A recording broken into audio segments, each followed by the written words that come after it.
Daniel was the kind of man everyone trusted. He had a warm smile, a steady voice, and always knew the right thing to say. In the small town where he lived, people admired him for his generosity. If someone needed help, Daniel was the first to offer a hand.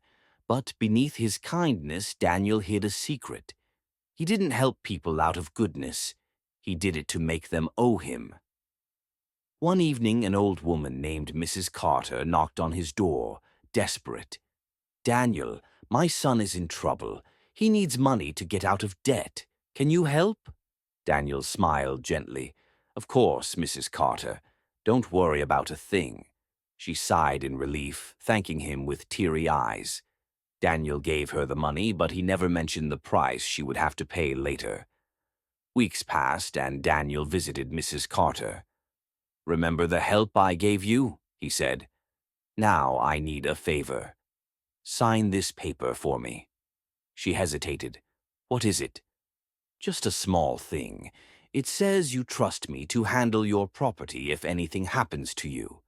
She frowned, but didn't want to seem ungrateful. With shaking hands, she signed.